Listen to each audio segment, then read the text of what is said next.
dans la section Krypton. Donc aujourd'hui, on va faire le level de 2 à 3.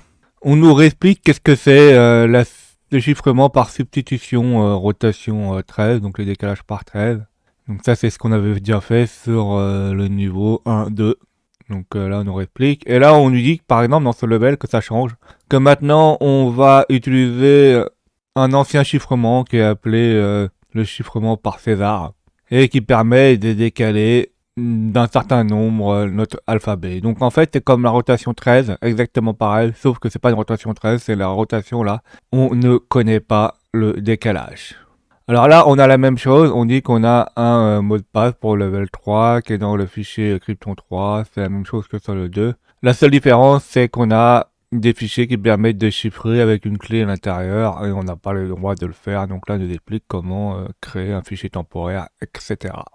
Alors, allons déjà dans le répertoire qui dit, on va dans Krypton, Krypton 2, et on regarde ce qu'il y a. Alors là, ce qui est intéressant, c'est qu'on voit qu'on a Encrypt qui est en rouge, donc il a un site ID. Alors, on va regarder plus précisément ce que c'est. Donc un site ID sur Krypton 2, donc on a nos propres droits. Par contre, on a d'autres problèmes, c'est que on peut pas lire Kfil et Krypton 3 et l'ennemi. Et pareil là sur le répertoire temporaire actuel, on ne peut pas y accéder. Donc il faut créer notre propre répertoire temporaire. Donc là on nous explique la procédure. Alors il y a quelque chose qui est intéressant aussi, c'est que là on voit qu'on peut quand même lire dans le fichier Krypton 3. Donc lisons qu'il y a dedans. Et là on voit qu'on a quelque chose qui est chiffré. Donc c'est en majuscule sûrement. Et c'est en chiffre de César.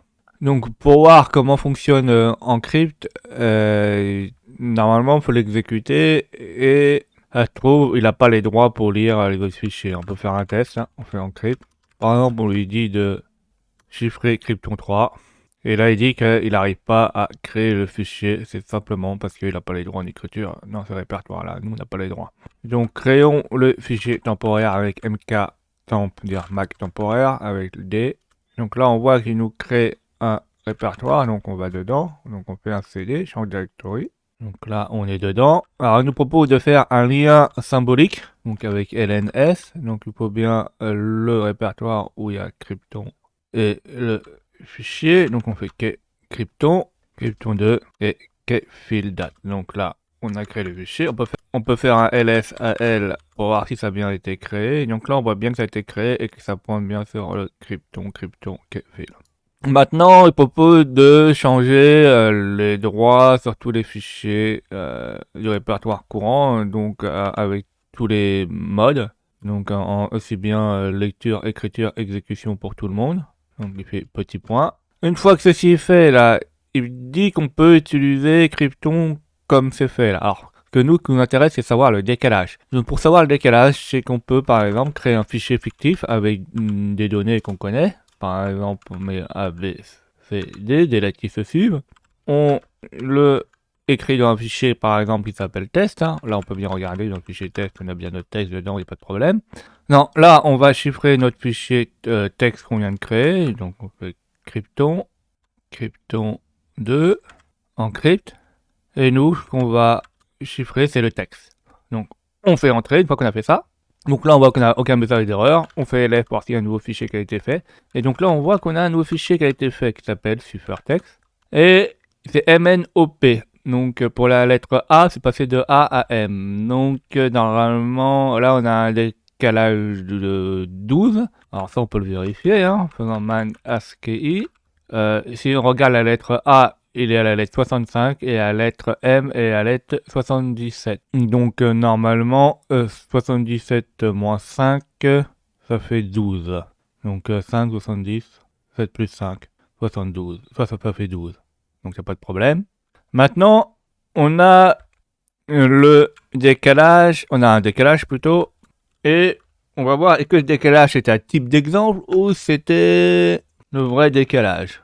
Donc on reprend le mot de passe qui est ici, on va sur Cyberchef, et on peut refaire une rotation. Hein. Et là, tu vois, et là on voit que là on peut choisir de combien on fait la rotation.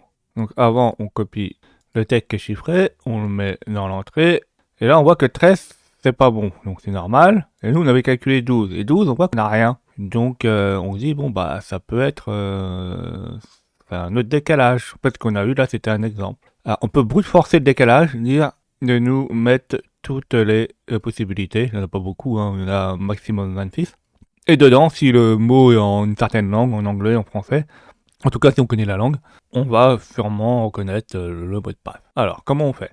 On va que rotation là, et on voit qu'on a rotate brute force 13. Donc on met dessus. Et là, on voit qu'il essaye toutes les possibilités. Et on voit là, à possibilité 14, il y a marqué César is easy. Donc là, on a le mot de passe. On a bien trouvé le mot de passe. Alors, pour le vérifier, on va se connecter sur l'utilisateur 3. On met bien le mot de passe. Donc, César is easy. Et là, on voit que se connecte. Donc là, c'est parfait, ça fonctionne. Alors, qu'est-ce qu'on a appris? On a appris qu'est-ce que c'était le chiffrement César, comment le déchiffrer sur CyberChef, comment faire un brute force, et on a appris quelques commandes sous Linux au niveau des fichiers temporaires. Et avec un exemple, on a vu aussi comment César fonctionnait. J'espère que vous avez appris des choses. N'hésitez pas à mettre des commentaires pour que j'ai un retour. Mettez des pouces bleus. Abonnez-vous. Et surtout, cliquez sur la cloche de notification pour être au courant des dernières vidéos qui sortent.